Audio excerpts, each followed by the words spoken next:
آج ہم اس ویڈیو میں جانیں گے کیا امریکہ کی سپر پاور کولیپس ہونے والی ہے، اور کیا ہسٹری میں کوئی ایسی بھی سپر پاور تھی جو اپنے بارے میں یہ گمان کرتی تھی کہ وہ ہمیشہ رہے گی اور کبھی اس کا کوئی زوال آنے والا نہیں ہوگا۔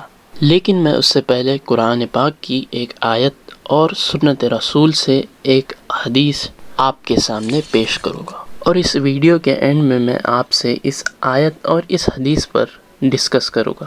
اعوذ باللہ من الشیطان الرجیم، بسم اللہ الرحمن الرحیم۔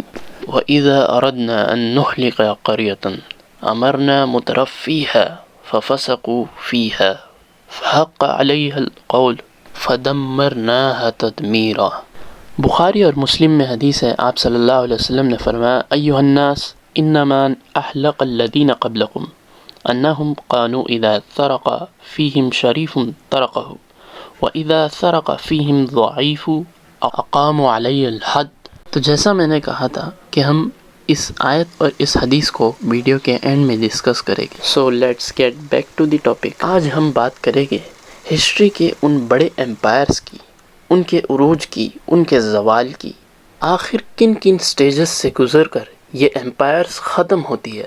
کئی ہسٹورینز، تھنکر اور ریسرچرز نے کئی سٹیجز بتائی ہے، کچھ نے 5، کچھ نے 8، کچھ نے 7، کچھ نے 18، لیکن ان سب نے ایک کامن چیز ان میں بتائی ہے کہ یہ ایک ہی پیٹرن کو فالو کرتے ہیں۔ ابن خلدون، جنہوں نے اپنے مقدمے میں اس کے بارے میں سمجھایا، The Rise and Fall of the Great Power by Paul Kennedy, History of the Decline and Fall of the Roman Empire, Edwin Gibbon, and Collapse from Jared Diamond، اور اس کے بعد Questioning Collapse by Patrick McNee and Norman Yoffie۔ ان سب کی باتوں میں ایک بات common یہ ہے کہ یہ سب ایک ہی طرف اشارہ کرتے ہیں کہ ایک سپر امپائر، ایک سپر پاور کس طرح سے اپنے عروج سے لے کر اپنے زوال تک ایک ہی پیٹرن کو فالو کرتی ہے۔ وہ چاہے آج کے زمانے کی سپر پاور ہو یا گزر چکے زمانے کی رومن امپائر، پرشین امپائر، بنو امیہ، بنو عباس، عثمانی سلطنت یا اسپینش،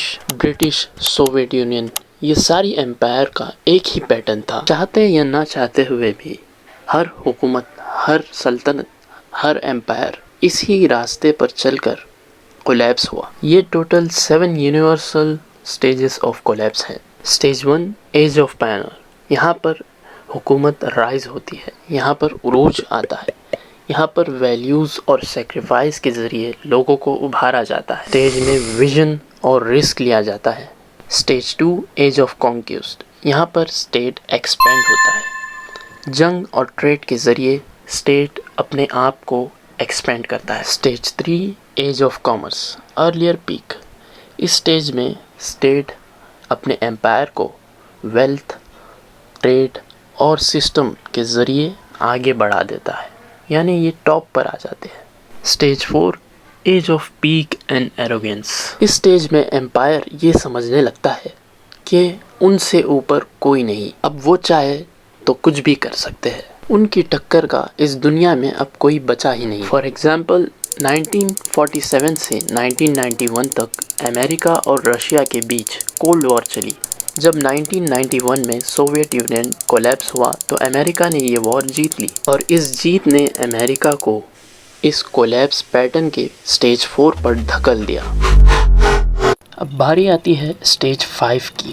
اس سٹیج میں moral decay, age of intellect اور انٹرنل ڈویژن سٹارٹ ہو جاتے ہیں۔ اسٹیٹ میں ایلیٹس کا کرپٹ ہونا، معاشرے میں ظلم اور زیادتی بڑھ جانا، اور پبلک کا اسٹیٹ پر سے بھروسہ ختم ہونا، سب سٹیج 5 میں سٹارٹ ہو جاتا ہے۔ اس سٹیج 5 کی ایگزامپل ہمارے سامنے آج کے دور میں امریکہ ہے، جہاں پر ایپسٹین فائل کے چلتے ہوئے ایلیٹس کی کرپشن سامنے آ چکی ہے، اور ساتھ ہی ایک ڈویژن بن چکی ہے کہ ایلیٹس کے لیے الگ قانون ہے اور عام عوام کے لیے الگ قانون۔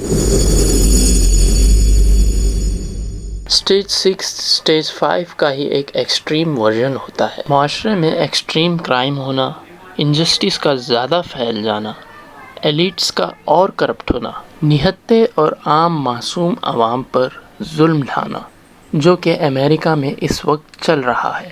اس وقت امریکن آئس فورس، جو کہ امریکہ کا خود کا ایک پولیس ادارہ ہے، ان کی طرف سے عوام پر ظلم و تشدد کیا جا رہا ہے۔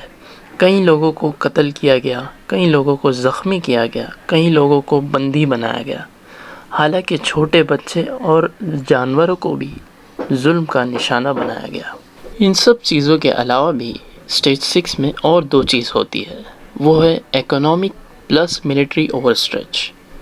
امریکہ اس وقت کئی نوٹ چھاپ چکا ہے اور اپنی ملٹری فورس کو کئی جگہ تعینات کر چکا ہے۔ اب اگر یہ کہا جائے کہ امریکہ اسٹیج 6 کی پہلی سیڑھی پر ہے تو یہ غلط نہیں ہوگا۔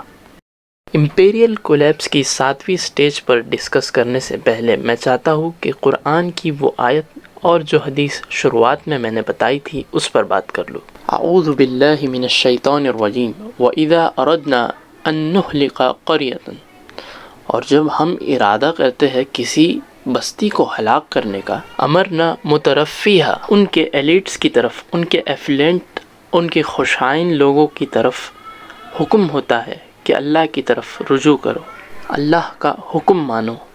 فَفَسَقُوا فِيهَا، تو وہ اس پر اللہ کی نافرمانی کرتے ہیں۔ فَحَقَّ عَلَيْهَا الْقَوْلُ، تو ان پر بات حق آ جاتی ہے، بات پوری ہو جاتی ہے۔ دَمَّرْنَاهَا تَدْمِيرًا، تو ہم انہیں برباد کر دیتے ہیں، پوری طرح سے برباد کرنا۔ بالکل یہی بات امپیریل کولیپس کی سٹیجز میں موجود ہے۔ اور دوسری بخاری اور مسلم کی وہ حدیث جو میں نے شروعات میں بتائی، آپ صلی اللہ علیہ وسلم نے فرمایا، ایھا الناس، اے لوگو، انما اہلک الذین من قبلکم، بے شک جو لوگ تم سے پہلے ہلاک کر دیے گئے، انہم کانوا اذا سرق، بے شک ان لوگوں میں جو چوری کرتے تھے، فیہم شریف ترکوا، اگر وہ امیر لوگ ہو، اگر وہ شرفاء میں سے ہو، ایلیٹس میں سے ہو، تو انہیں وہ چھوڑ دیتے۔ وَإِذَا سَرَقَ فِيهِمْ ضَعِيفٌ، اگر ان میں کوئی ضعیف طبقے والا، کمزور طبقے والے لوگ چوری کرتے، أَقَامُوا عَلَيْهِ الْحَدَّ، تو وہ ان پر قانون، حدود جاری کرتے۔ تو یہ تھی امپیریل کولیپس کی بڑی وجوہات میں سے دو وجہ جو قرآن و سنت میں آئی ہے۔ تو اب ٹاپک پر واپس آتے ہیں۔ امپیریل کولیپس کی 7th سٹیج جو کہ آخری سٹیج ہے، اس سٹیج میں کولیپس یا تو ٹرانسفارمیشن ہوتا ہے۔ ٹرانسفارمیشن ایسا کہ ایک نارمل کنٹری بن کر رہ جاتی ہے، اور اگر امپائر کا بہت ہی بری طرح سے کولیپس ہو تو حالت آلو لے لو، کاندے